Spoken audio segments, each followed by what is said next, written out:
Hola, compañeras y compañeros cibernautas. Bienvenidos a mi canal César Cue Opinando.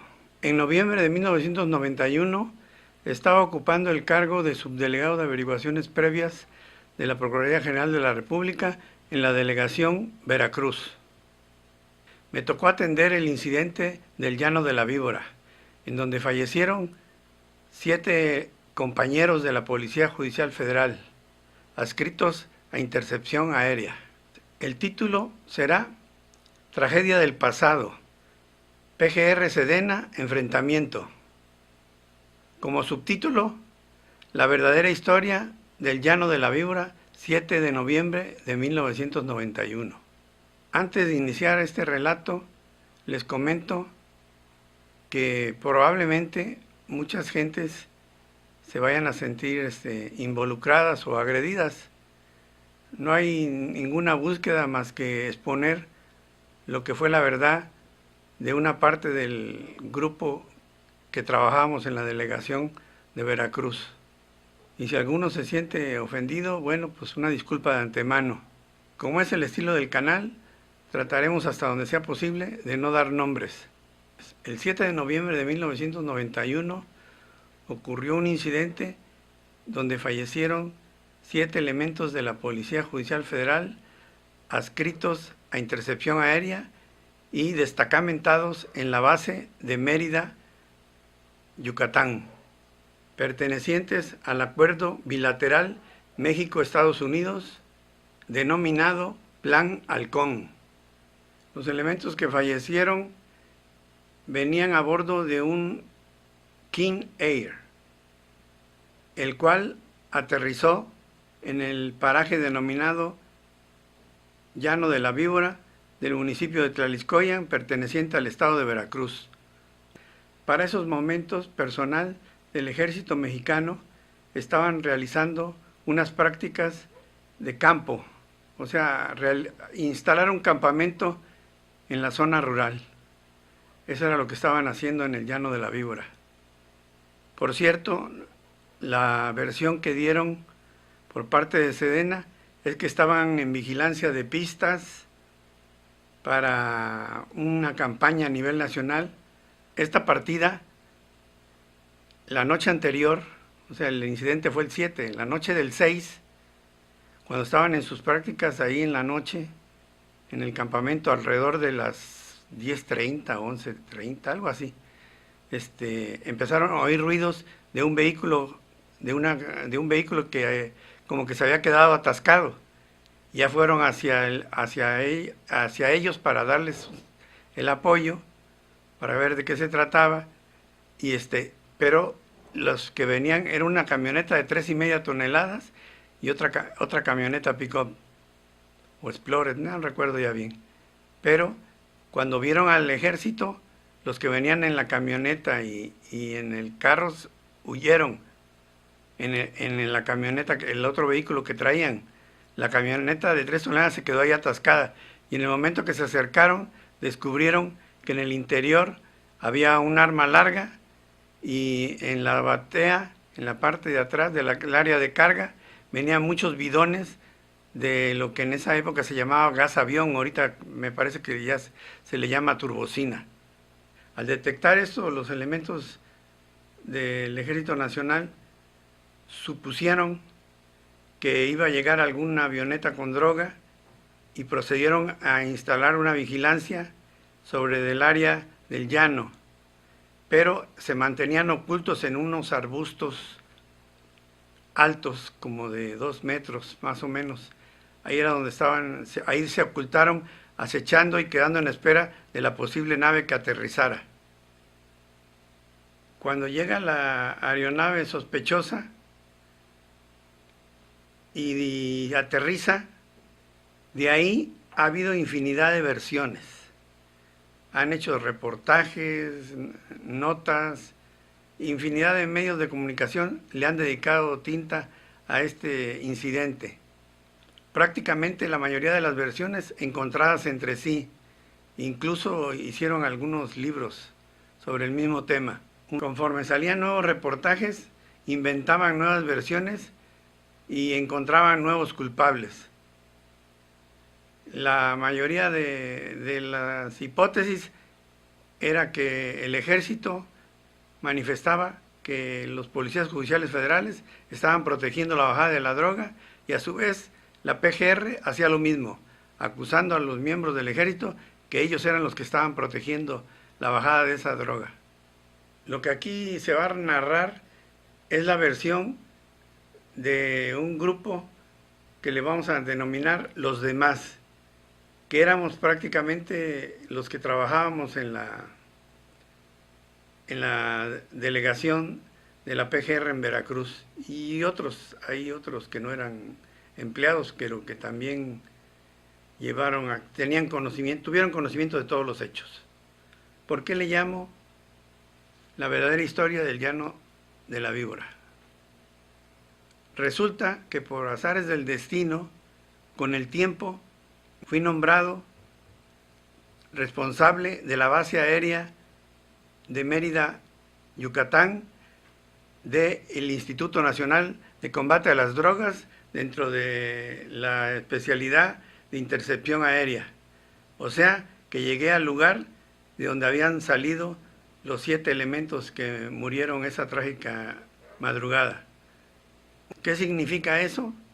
Que tuve la oportunidad de tener muchas pláticas con los que fueron los pilotos de esa operación del 7 de noviembre. Incluso también con un elemento de la Policía Judicial Federal que sobrevivió a esa situación y que venía en la segunda nave que bajaron, que era procedente de Tapachula. No me lo van a creer, pero también conocí, por coincidencia, a uno de los que atendieron la bajada de la avioneta por parte de los, como llaman coloquialmente, los malandrines. Lo conocí porque en el tiempo que litigué lo defendí de un asunto penal que tenía, y era la persona que había participado y fue detenido en aquella ocasión y lo tuvieron algún tiempo en la cárcel, pero era del grupo de los narcos, y también platiqué con él y me dijo algunas cosas muy interesantes, sin dejar de reconocer que probablemente hay algunas imprecisiones que por el tiempo que ha pasado pudiera haberme confundido en algún dato mínimo.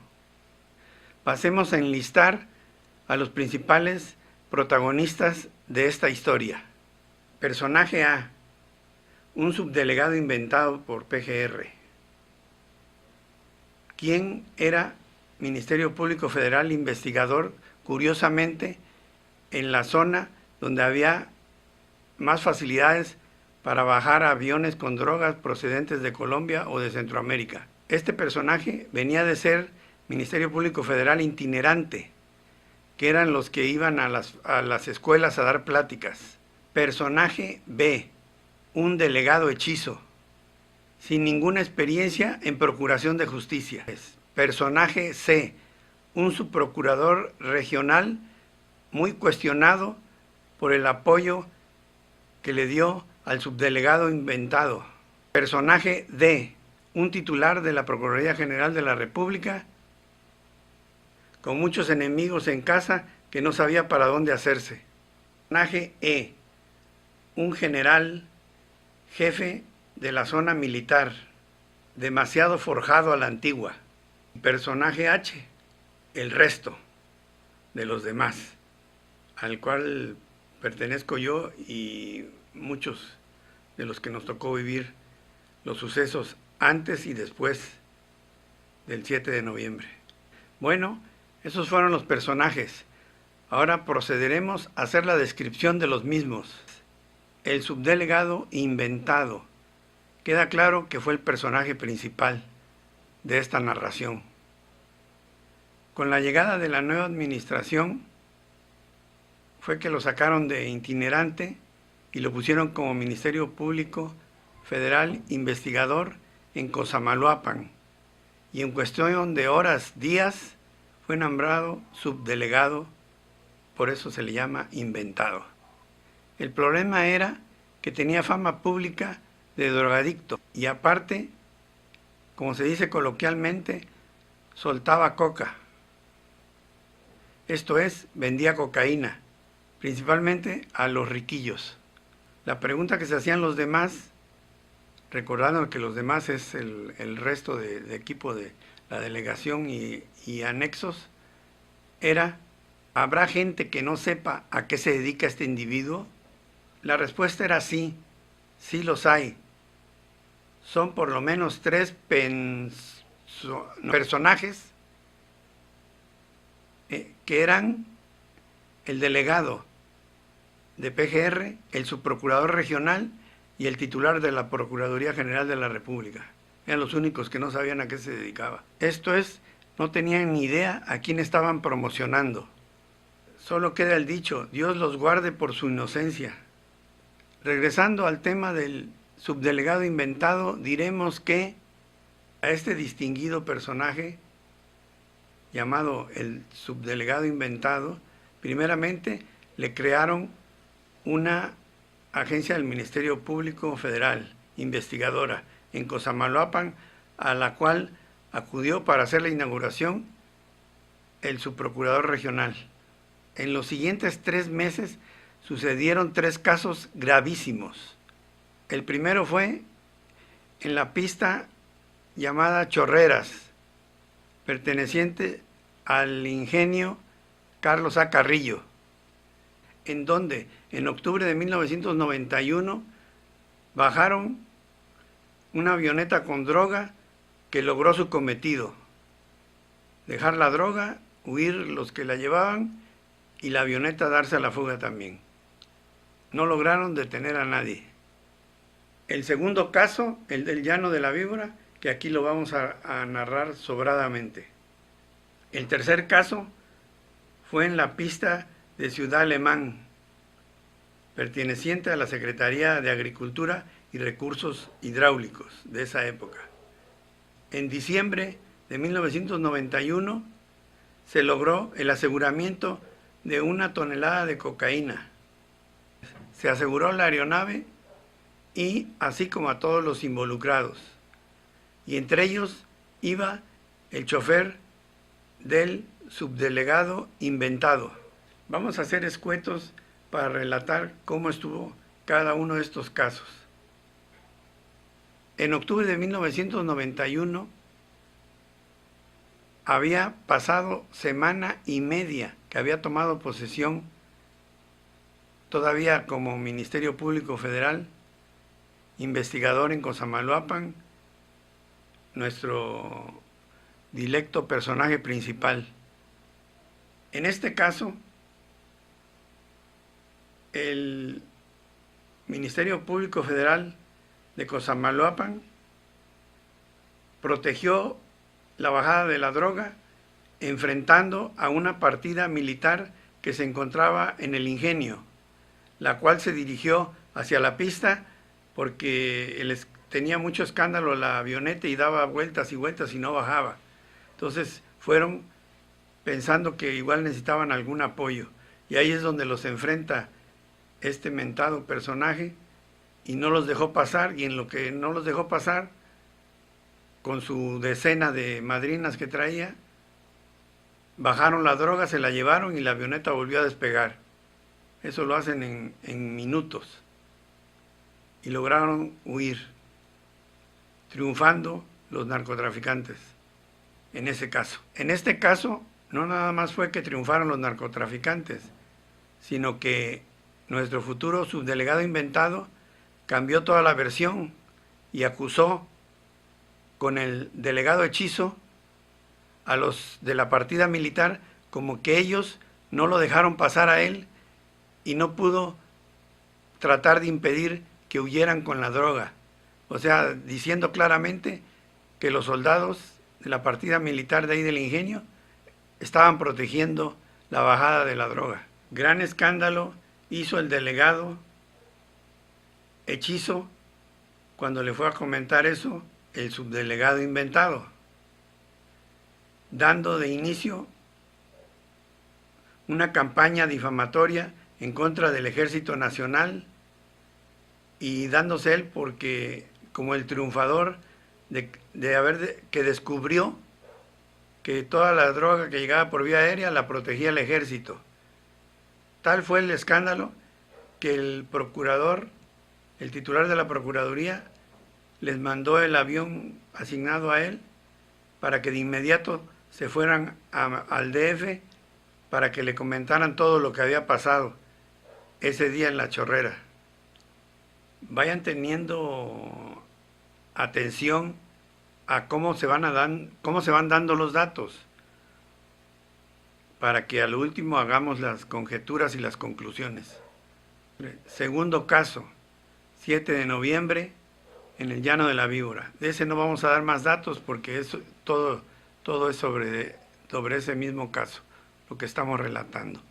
Pero sí le comentaremos que, como resultado de la entrevista que tuvieron todos los involucrados, o sea, el procurador, subprocurador, delegado y futuros subdelegado, fue que sin saber a ciencia cierta a quién se le ocurrió, nombraron subdelegado a este personaje, que por eso le estamos poniendo subdelegado inventado, porque supuestamente era para protegerlo y que no lo fueran a agredir los narcos o los miembros del ejército, ya que los estaba acusando por haber protegido la bajada de ese día de la droga en la pista Chorrera. Con ese nombramiento quedó claro aquel dicho de la iglesia en manos de Lutero.